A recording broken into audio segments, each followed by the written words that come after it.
sample ng nakita namin sa Facebook, Twitter at Telegram na nag-a-advertise ng CSAM at napakawalang hiyang ginagawa. Sadly, katiting lang po ito ng nakita namin online, which we will turn over to law enforcement authorities. I wish to take this moment, dear friends, to thank Meta for immediately preserving the content we sent their way that we found on Facebook. Hindi basta pwede mag-deactivate at mag-delete group ang mga pedophile na yan. Kaso lang, hindi lang sa Meta. In a simple Google search, this content also came up. And I am keen to ask our tech giants, bakit po ganito? Sa pagdinig na ito, sisiyasatin natin ang mga bagong paraan ng paggawa, paglalako at pagpapakalat ng CSAM. Ang pagganap ng mga internet intermediary sa kanilang mga obligasyon sa batas at ang kasapatan ng tugon ng mga ahensya ng gobyerno para puksain ang OSAEC CSAM. Before I ask our committee secretary to call the research persons, could I invite the other senators kung meron po kayong opening statement bago ako magpatuloy? Senator Amy, you have the floor. Yes, ako ay nagpapasalamat sa ating chairwoman na pinangunahan itong hearing pagkat alam natin na sa lahat ng ayaw natin maging top-notcher, ito sa child pornography. Pero nakailang taon na tayo ang pinakauna at nangunguna sa laganap na child pornography. Kaya nagpapasalamat po ako sa mga iba't ibang transnational crime groups, pati na yung iba't ibang embahada ng US, Canada at iba pa, lalong-lalo na, lalo't higit sa Interpol na talagang tumutulong sa atin. Kaya malayo na ang naabot ng NBI at ng iba't iba pang local agencies natin.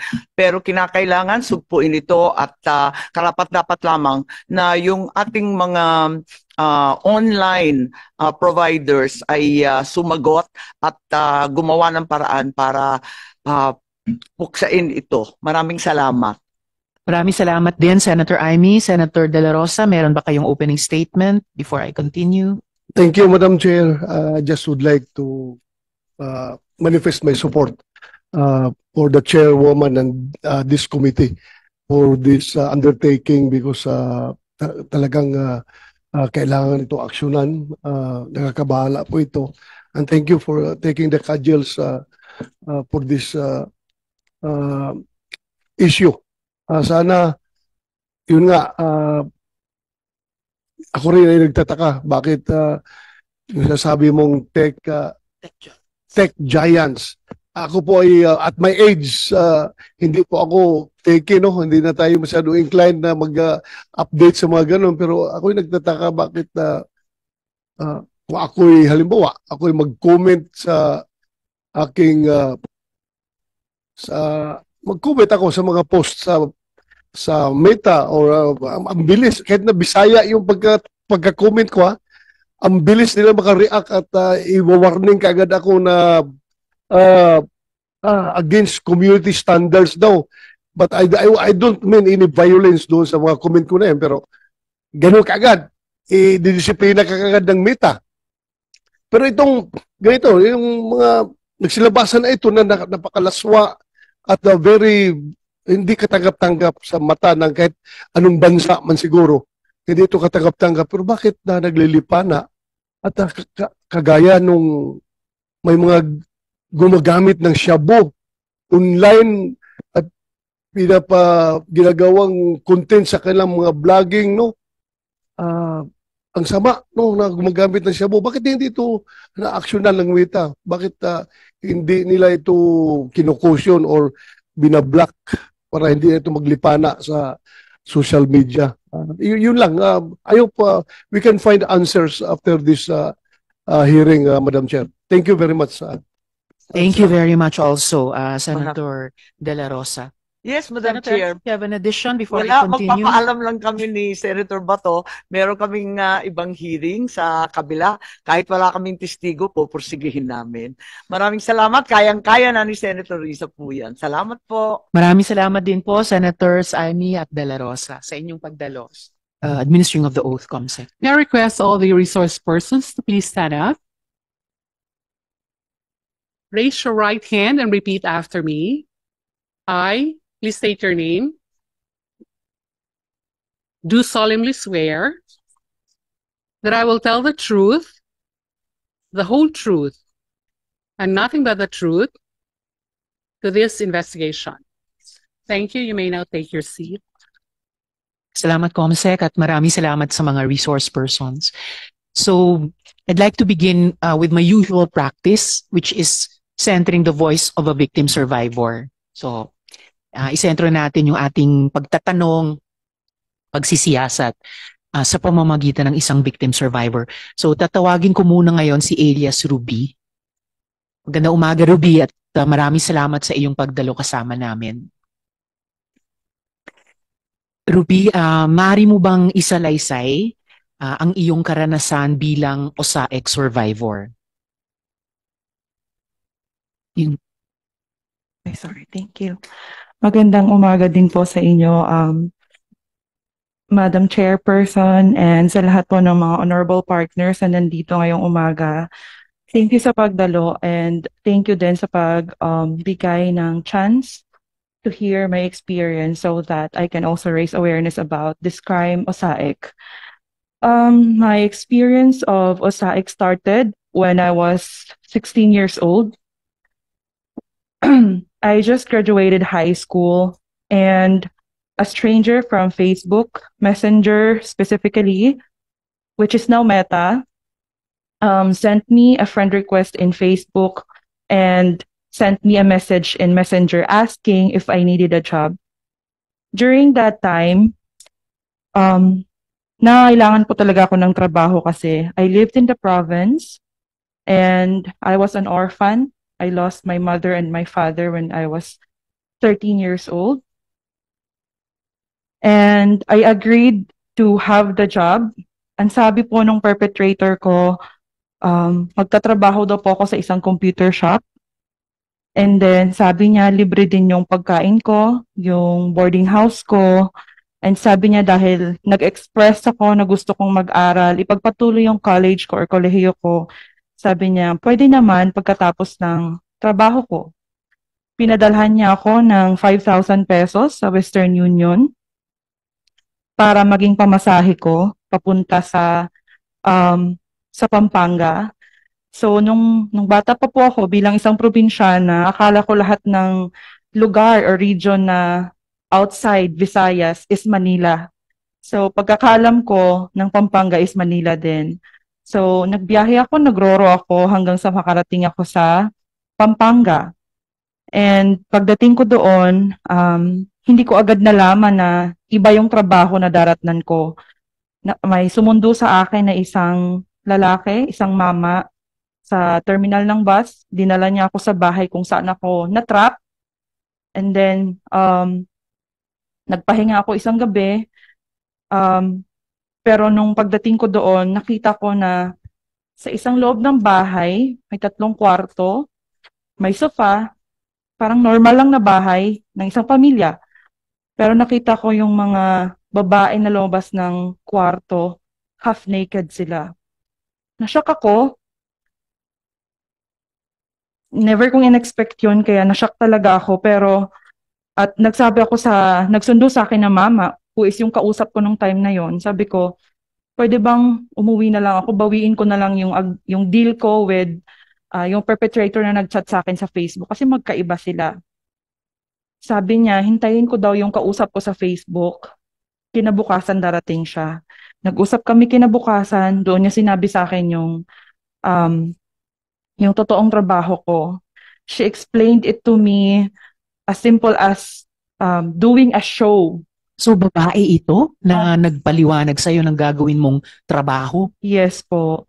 Ang pagkakasabi niya po sa akin ay simple lang naman, mag-show ka lang sa mga customers online. And then, ayun na po, sabi ko, wag, ayaw ko, gusto kong umuwi. Sabi niya, sige, bayaran mo yung pinadala ko sa'yo.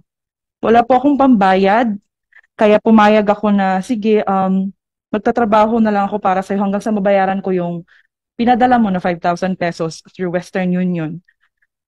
By the way, Ms. Ruby, COMSEC, is Western Union here today in the hearing?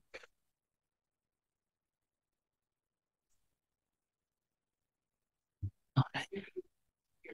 Yes, we can invite Western Union to the next hearing. Please proceed, Ms. Ruby. And yun nga po, naniwala naman ako na mababayaran ko pero naging imposible yun kasi lahat ng ginagamit ko sa loob ng bahay, simula sa bill ng kuryente, ng tubig, pagkain, sila din nagbebenta sa amin. And sabi niya, so imbis na mabayaran ko siya, nagpatong-patong yung utang ko.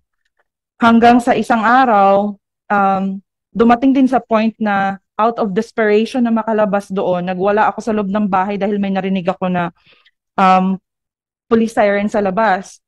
So, para lang po ma-picture out ninyong lahat, yung bahay po is nakakandado sa labas ng pintuan. And yung mama na sumundo sa akin, yun din yung guard at siya din yung bumibili ng pagkain namin, nagluluto araw-araw. And yung bahay sa loob, nakakortina lahat. Pag sumilip ka, magbabayad ka. So yung katiting na kinikita mo sa show na ginagawa mo sa harap ng camera para sa mga foreigners sa likod ng, on the other side of the screen and of the globe, yung katiting na kinikita mo doon, pag naka-violate ka ng house rules, ibabayad mo pa sa kanila. At saka, Ms. Ruby, nakarinig ka ng police siren. So, ibig sabihin, yung bahay na yon, hindi siya sa liblib na lugar, maaring sa syudad, maaring sa poblasyon na abot ng PNP.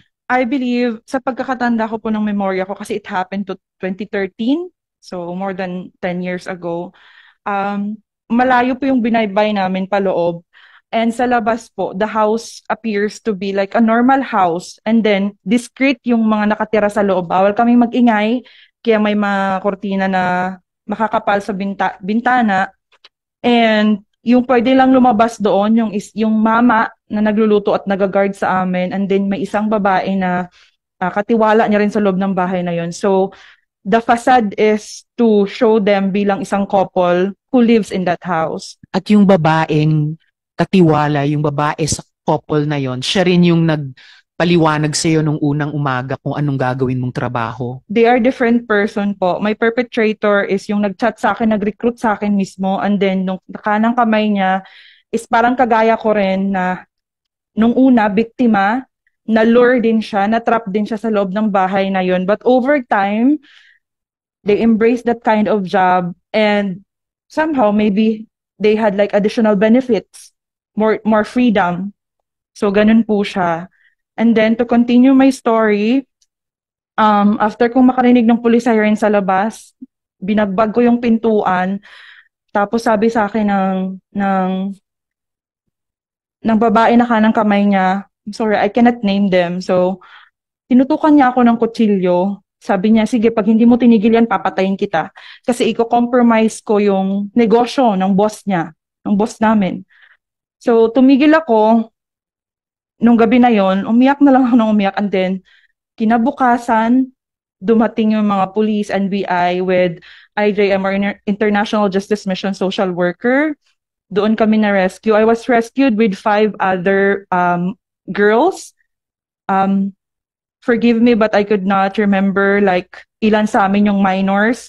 Pero I believe yung nakasama ko sa DSWD after naming ma-rescue is parang 3 kaming minors.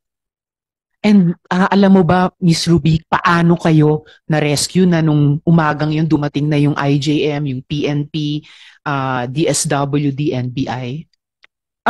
I have here with me the people from attorneys from International Justice Mission.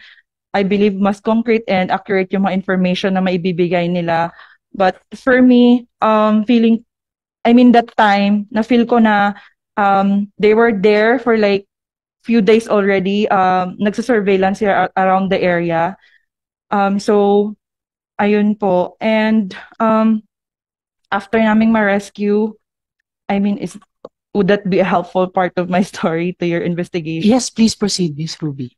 So, yun po, after namin ma-rescue, dinala kami sa DOJ for, statements and further investigation. And after that, we were brought to the SWD Center for protective custody, I believe. And after that, after a year for me waiting for my appearance, I appeared in the court to testify against my perpetrators. And in 2019, they were served 15 years of imprisonment. And how long were you trapped in that house, Miss Ruby? I was there for more than 2 months, but the other girls who were there with me, I heard from them directly that they were there already for like 2 years. So they were trapped there for that long. And sa kabila nitong lahat, Miss Ruby, nakasecure ka ng conviction, no? Laban sa kanila in 2019, 15 years. So, ang dami mo na ring nagawa para sa sarili mo at para sa ibang mga bata. Since the time you were rescued, the time na nag-testify ka in court, bago ka pa dumating sa hearing na ito. So, ngayon pa lang, before I ask you a few more questions, maraming salamat sa ginawa mo, sa pagsasaksi ng buhay mo para sa mga kapwa bata mo noon at para sa mga bata ngayon laban dito sa OSAIC at saka CSAM.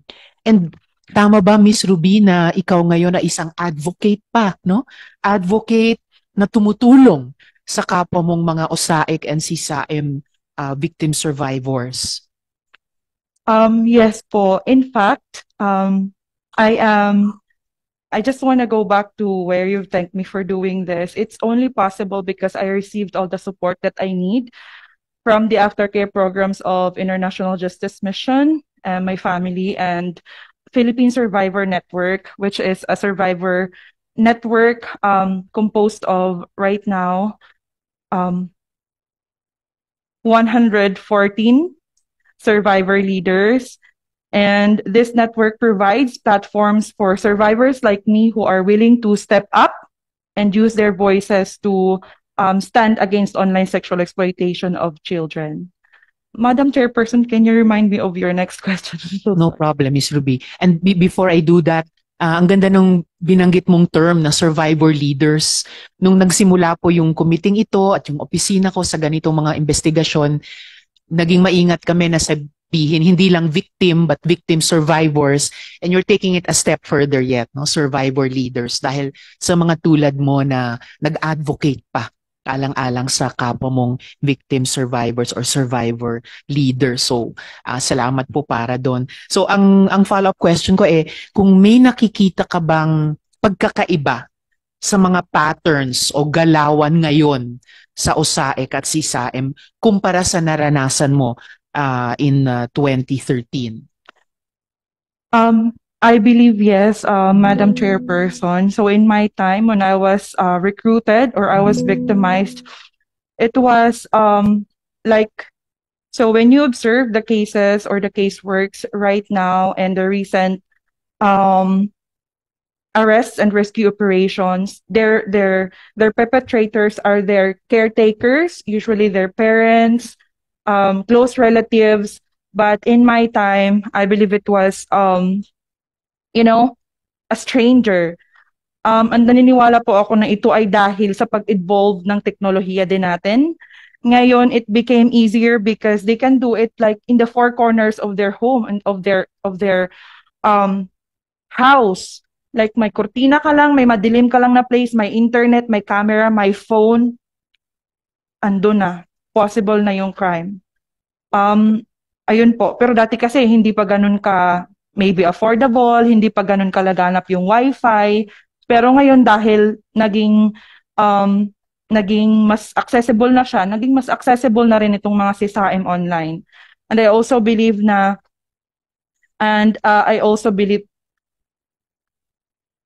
yeah, that's all. Thank you, Ms. Ruby. Importante yung pinoint out mo, no, na yung sa tech, yung sa pagiging o online nitong mga CSAM. Kaya mabuti talaga na kasama natin ngayon yung mga tech giants nga na nabanggit kanina. Ang lungkot, isipin na at mamaya maririnig natin sa ibang mga resource persons natin, yung trend na napansin mo based on your own experience, na posibleng dumami ang perpetrators na magulang at saka kamag-anak o guardians ng mga bata ngayon. So, napakalungkot po. But kung ganon, kailangan nating tignan at sama-sama makabuo ng hindi lang findings pero mga rekomendasyon paano po maiwasan yon at paano po maiwas to yon. Last but not the least for now, mula sa akin, Ms. Ruby, ano yung mensahe nyo sa iba pang mga CSAEC, CSAM o SAEC victim survivors na maaring natatakot pa na magsalita at maglantad ng kanilang katotohanan kaya hanggang sa ngayon ay tahimik pa? Please allow me to look at the camera since I will be talking to the victim. Please do, Ms. Ruby. I am taking this chance to call out to all the other survivors or victims yet na hindi pa kayang magsalita para sa mga sarili nila.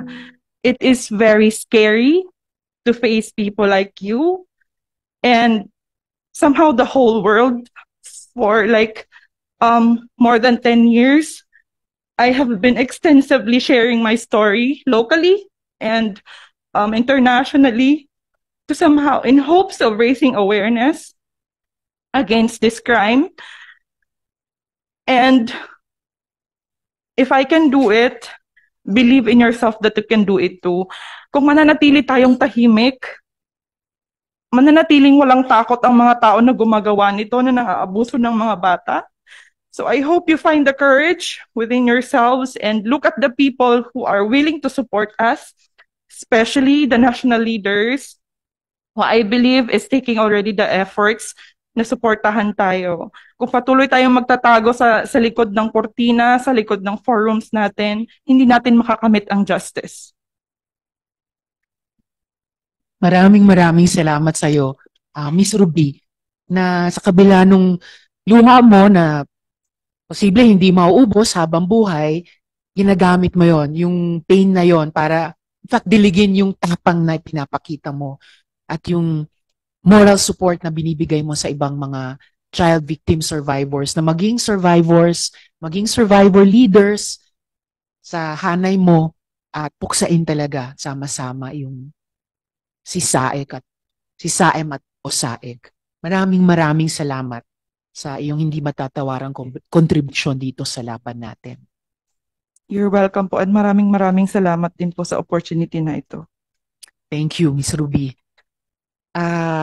Gaya ng sinabi ni Ms. Ruby kanina, gusto ko namang dumako sa International Justice Mission who helped us access Ms. Ruby at salamat po para doon sa inyo, Attorney Inocencio. So mula dun sa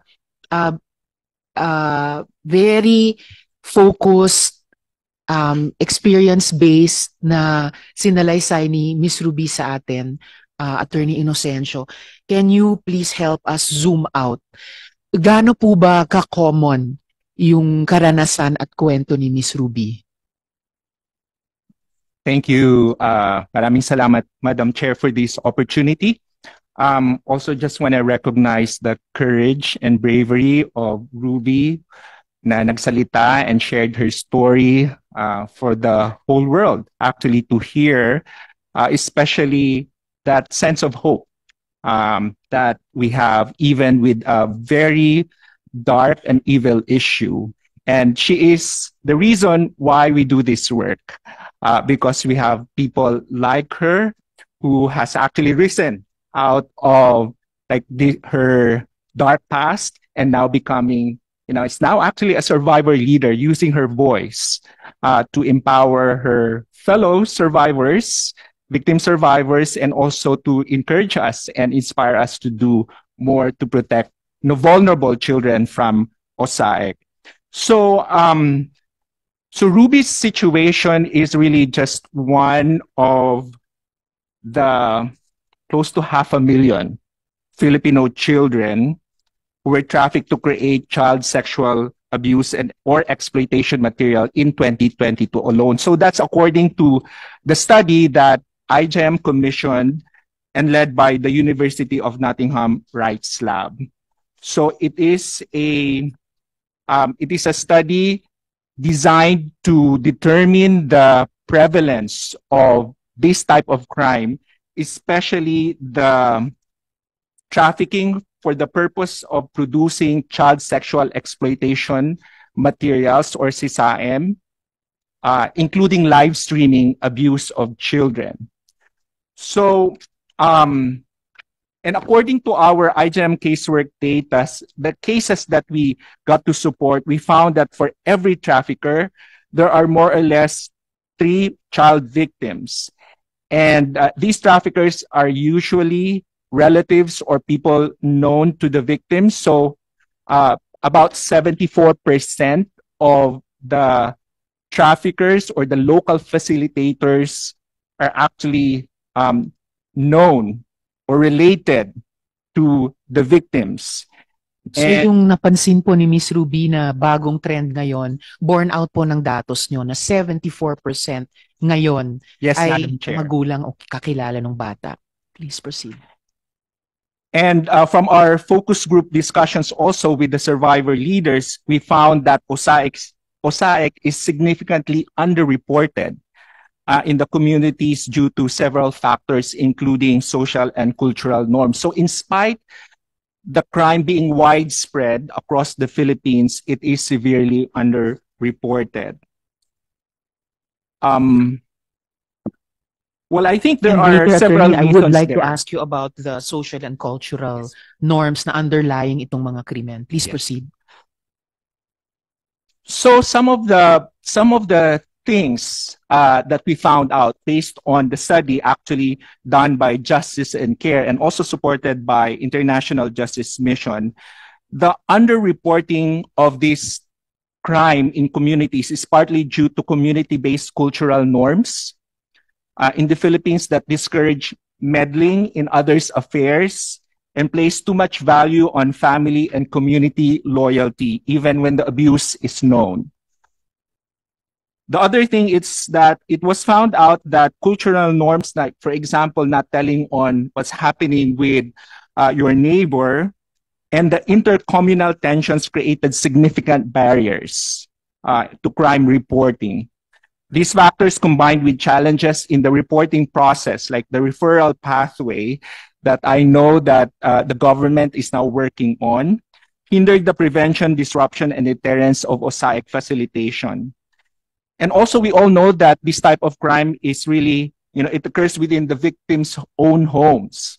So making detection far more challenging.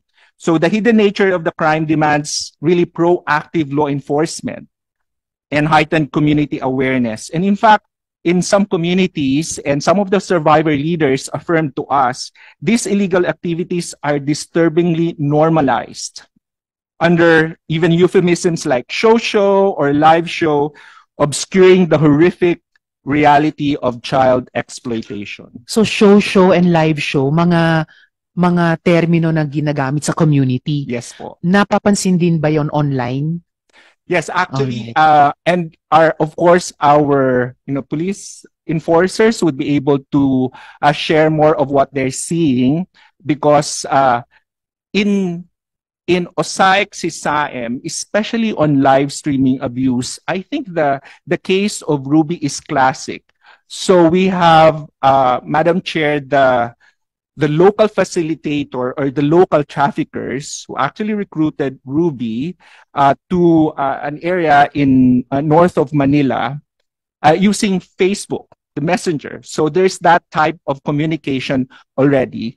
And then, of course, when they conducted the show, you have your platform. And these are usually like just your everyday internet platforms to also connect with your families and friends. And sabi po nga ni Ruby, you can also just even use your phone. So that kind of accessibility. But also, there is an issue of detection, because these platforms are protected also by the privacy laws, the end-to-end encryption, which makes detection very, very hard. And then also the kind of like the transactions, the payment transactions, because the majority, this is a crime fueled by demand. You know, it is really an issue of supply and demand. Philippines being the supplier of these child exploitation materials, and the demand side countries, especially Western countries, they are the consumers of these materials. And so, kind of like, really imagine the way, you know, how the local facilitators receive the payments. So that's in Ruby's case, that's through Western Union. So I think, Attorney, yes, earlier you also connected the crime of CSAEC o SAEM to an earlier crime of trafficking. We were beginning to think, Attorney, that if you have a presentation, perhaps you'd like to proceed to that, if it will cover your answers to my initial questions.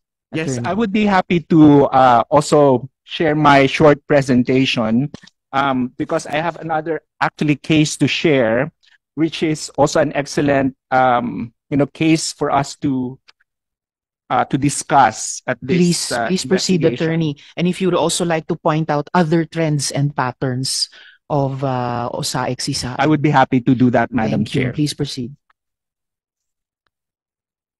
So on the next slide, I'd just like to point out this case. More than 100 children. So that is the number of victims linked to a single Filipino sex trafficker, Teddy J. Mejia, who was arrested last September through the relentless efforts of the PNP WCPC. They're here. Mejia preyed on minors by luring them into sending explicit photos in exchange for money, only to weaponize these images against them. So there's that extortion part. But I also, remember, Attorney, when we were first working on the OSAIC CSAEM law, there was a student who told a similar story. Nagbenta siya ng sarili niyang photos and videos to raise money for load and connectivity during the pandemic para makapag-online classes siya. Nung ayaw na niya, tumitigil na siya, ganon. Similar to what Teddy Mejia did to his victims, bina-blackmail na siya. so that is another form of OSAIC, which is, again, something that we have to look into as well. So thanks to the reports from concerned citizens in 2023 to actually Facebook, the Philippine National Police launched an investigation that ultimately led to the arrest of Mejia, who now had been hiding in Dubai at that time and continuing his scheme from afar.